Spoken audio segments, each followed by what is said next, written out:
Welcome! In front of me is a LENOVO Yoga Tab 11, and today I'll go over unboxing along with a quick overview of this tablet.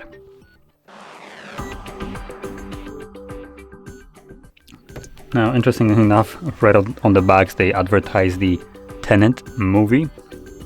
It's a little bit old, but I guess this device was released in 2021, so I'm a little bit late for it. Well, I just pop it straight open.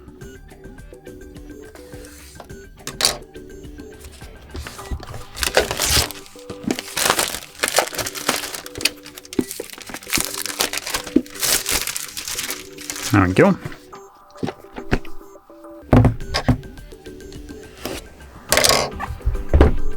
I have a couple informations right here, but I'll get to it later on once we go over the specs. Oh, another one.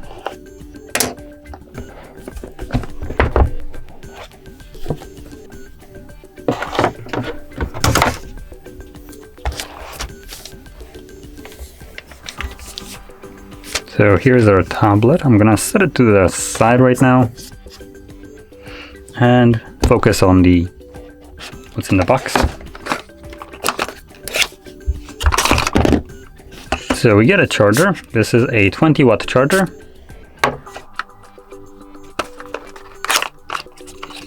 Then on the other side, cable, type A to type C.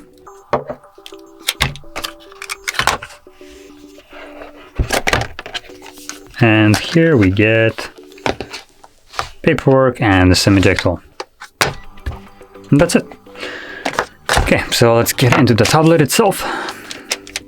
I can just slide it out.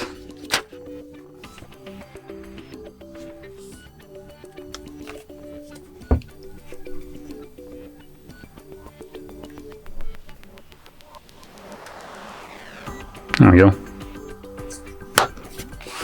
Now this is actually material. That's surprising. I assume this will be the power button.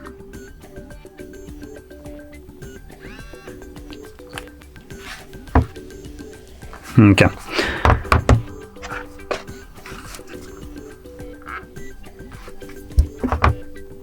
Nope. That won't work really that well. But anyway, so probably one thing that you will notice right away, it's not really laying flush because of the design. So you have this kind of like a bar right here at the bottom. This is also where the speaker is located at, as you can see. When it comes down to holding it like this, it might be okay, though again, this little thing kind of gets in the way, so it's not as comfy to hold it. The device obviously is more designed to be propped up with this little kickstand like this. And in this form factor, it will work fantastically, but other than that, it will be a little bit on a wonky side. Now, gonna quickly go over. Oh boy, the angle of this kind of messes everything up. There we go. So I'm gonna quickly go over the specs right here. So number one, the display right here is an 11-inch display. It's a 1200 by 2000 pixels. IPS LCD display, 400 nits, typical brightness, 78% screen to body ratio with 212 pixels per inch, running on Android 11 and being powered by a MediaTek Helio G90T. So in terms of the processing power, this will be on a weaker side, but the price also kind of reflects that, so I would say it's a fair trade-off. Now, battery in here, powering this entire device, is a hefty 7700 mAh battery, so this device should last you a pretty long time, considering the processor here isn't as powerful, so it won't also need as much power to run everything. The display right here isn't running on like higher refresh rates, so again, that's kind of a positive, but also kind of a negative, I would say. Though this was released in 2021, so a couple years back. But in any case, some of the downsides of just the display will give you benefits in terms of just straight up battery life, so that's kind of nice. Now moving on to the cameras. At the front we have an 8 megapixel sensor And then at the back we also have an 8 megapixel sensor. So you can see both of them, front and back. Now apparently the back right here has also time of flight 3D biometric sensor, so I assume it's either just doubling up as that camera that you can see, this tiny little dot right here, or the sensors you can just briefly see right here. There is one, but there's 3 different little dots that you can see at specific like angles where the light reflects off of it. You can see a couple of them now. Yeah, so there we go. And moving on to the storage and RAM right here, let me just flip it over, there we go. We are looking at a 128 gigabyte storage with 4 gigs of RAM at the very base of this device, and the higher model 256 with 8 gigs of RAM. Now when going for this device, if you haven't bought it just yet, I would probably recommend going for the higher end model.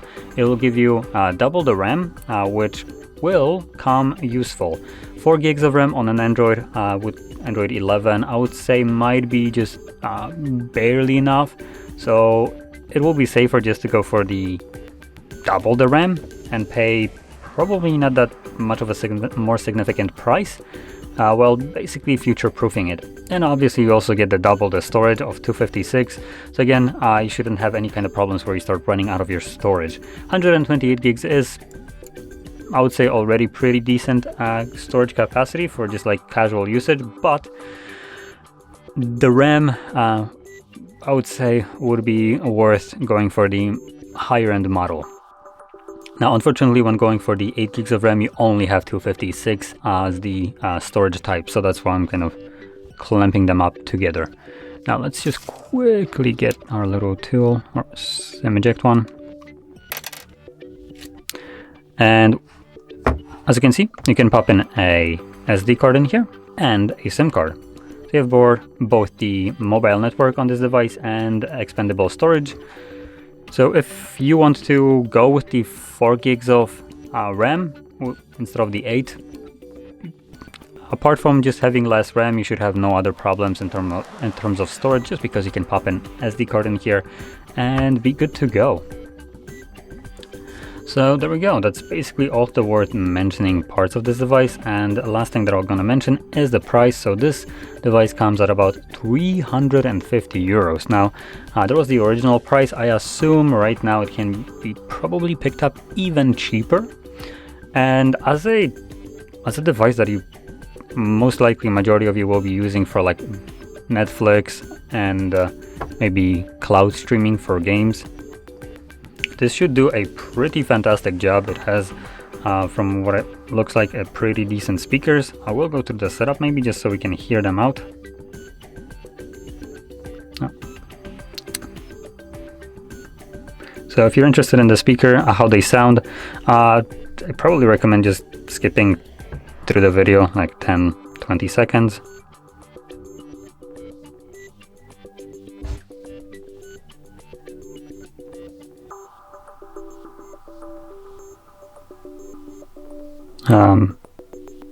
Hello, Wi-Fi 5, there we go.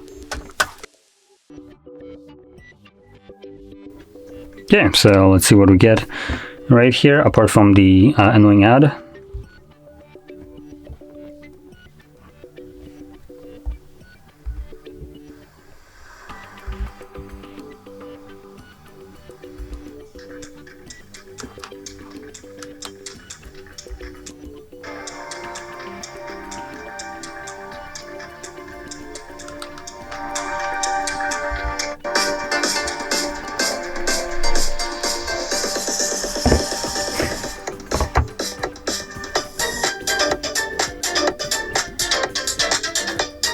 Okay, so just by listening to this for a very short time, the speakers may be taking a lot of space, but they are pretty flat when it comes down to like sound quality.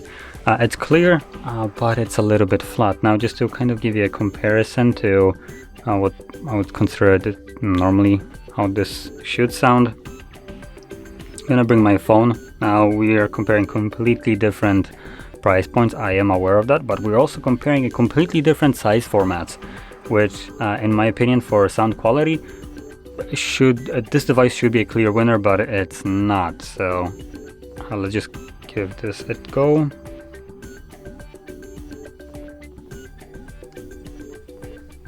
So here is a little bit more overpriced device.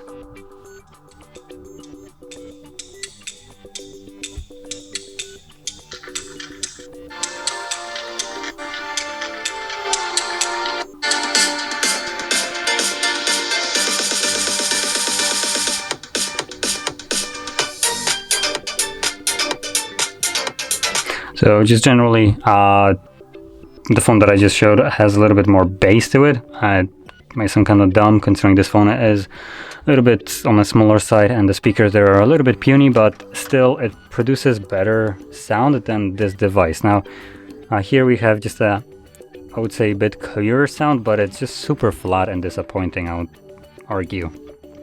But other than that, it will still get you through Netflix watching without a problem. So for what it's designed, it most likely will do the job without a problem. One more additional thing that I'll mention is for like ebook reading, this might also be okay-ish. It has a little bit of heft to it, but it also has this area where you can kind of grab it, so it might be a little bit more comfy to hold it like this. But like I said, this is on the bigger side, so probably you might get like fatigued from just holding this in one hand, which obviously might not be the best kind of experience. So primarily I would assume this device is for the most part designed just to kind of lay on your table and let you, I don't know, play some games through cloud, because the processor in here isn't powerful enough to play it any like decent game locally. So cloud gaming will be fine, and also any kind of YouTube, mail browsing, Netflix, binging, that all will do pretty well. So anyway, that's basically it. So if you found this very helpful, don't forget to hit like, subscribe, and thanks for watching.